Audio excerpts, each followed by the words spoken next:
warahmatullahi wabarakatuh. Perkenalkan, nama saya Helda dari lokal PBA 5B. Di sini saya akan menjelaskan tentang cara-cara atau langkah-langkah uji analisis regresi linier pada aplikasi SPSS. Sebelum kita ke langkah-langkah tersebut, terlebih dahulu saya akan menjelaskan apa sih itu analisis regresi.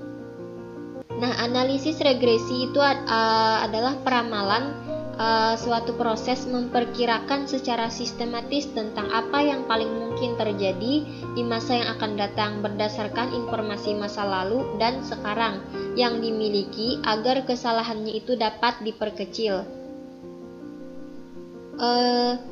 Jadi regresi itu mengemukakan tentang keingintahuan apa yang terjadi di masa depan untuk memberikan kontribusi menentukan keputusan yang terbaik. Nah, tujuan dari analisis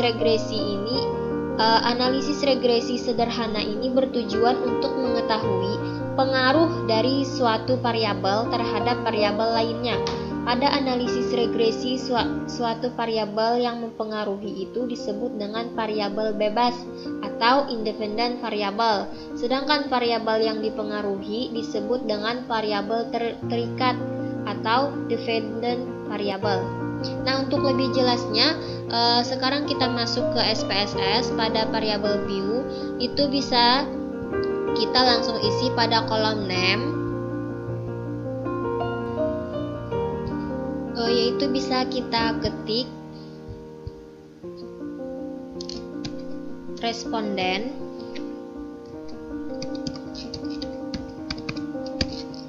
kemudian X,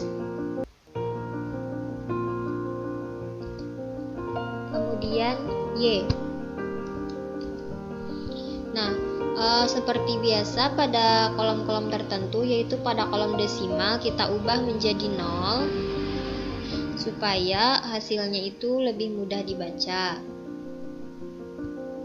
Kemudian pada label itu kita isi pada bagian X, yaitu ekstrakurikuler.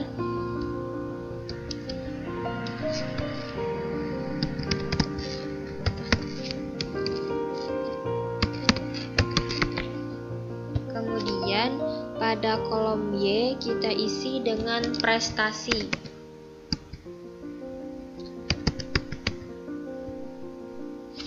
Karena kita di sini ingin menguji tentang hubungan antara keaktifan di kegiatan ekstrakurikuler dengan prestasi mereka. Nah, pada kolom measure itu kita ubah pada responden kita ubah menjadi nominal. Untuk X dan Y kita ubah menjadi ordinal. Nah, setelah semuanya kita isi, lalu kita lanjutkan ke data view. Untuk memperoleh data ini, kita bisa mengcopy data yang sudah kita punya. Di sini saya sudah mempunyai data dengan 10 responden, jadi kita bisa langsung copy.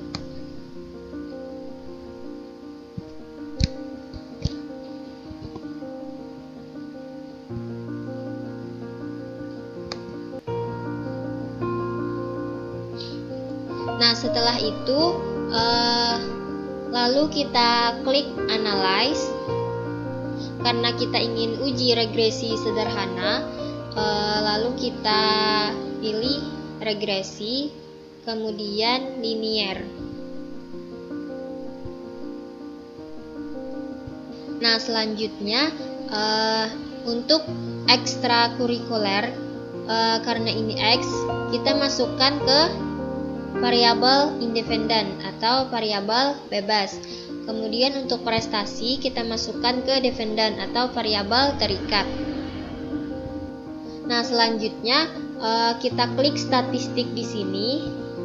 Lalu kita klik pada estimates, kemudian model fit, R square, kemudian deskriptif, lalu confidence interval itu 95%. Nah, setelah itu kita klik continue, lalu kita klik OK.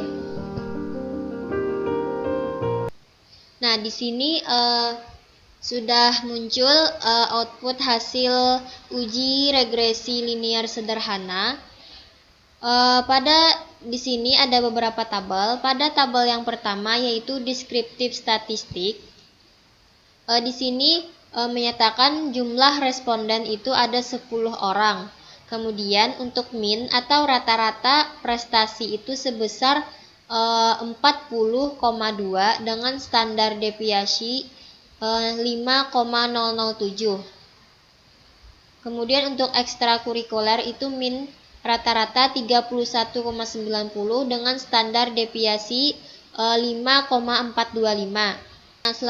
Nah, selanjutnya untuk tabel correlation, hubungan atau korelasi antara prestasi belajar dengan keaktifan kegiatan ekstrakurikuler itu menandakan sangat kuat positif.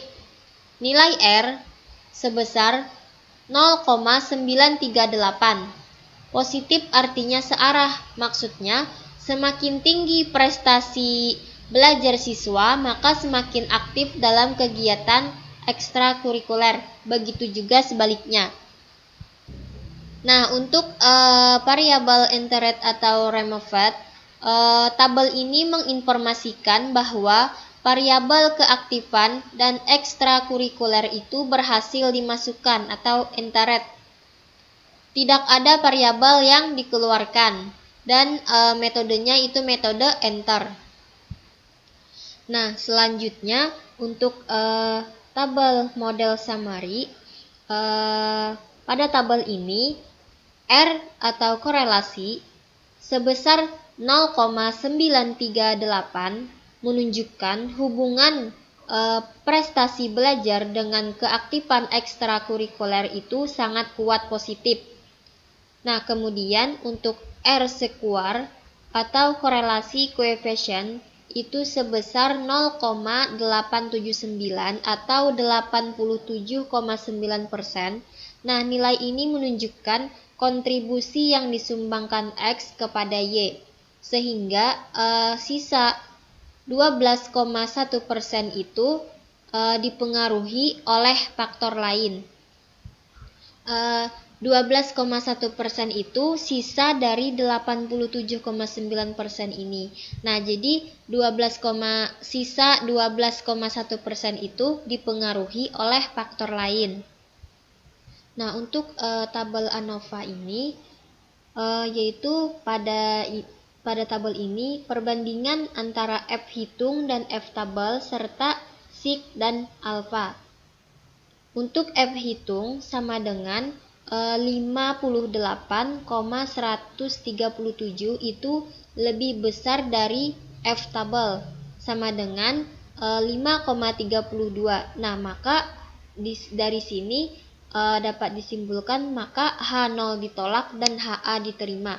Nah, kemudian juga untuk sig sama dengan 0,00 lebih besar dari alfa sama dengan 0,05 atau nilai probabilitas. Dari sini dapat disimpulkan bahwa H0 ditolak dan HA juga diterima. Nah, untuk tabel berikutnya yaitu coefficient, model persamaan regresi untuk memperkirakan keaktifan ekstrakurikuler dengan prestasi belajar.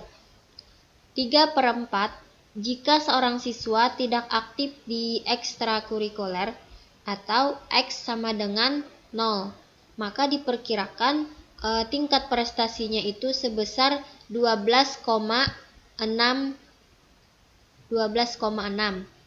Nah, sedangkan jika tingkat keaktifan ekstrakurikuler bertambah 1 poin, seperti X sama dengan 5. Maka tingkat prestasi akan naik sebesar 12,6 ditambah 0,86 dikali dengan 5 karena X-nya tadi sama dengan 5. Nah, maka hasilnya ialah 16,9. Nah, 3/4 koefisien regresi B sama dengan 0,865 ini menunjukkan besaran penambahan tingkat intelijensi untuk setiap penambahan poin jawaban keaktifan pada bagian ekstrakurikuler. Nah, mungkin itu saja penyampaian dari saya mengenai uji analisis regresi sederhana. Semoga video ini bisa bermanfaat. Salah khilaf mohon maaf. Wassalamualaikum warahmatullahi wabarakatuh.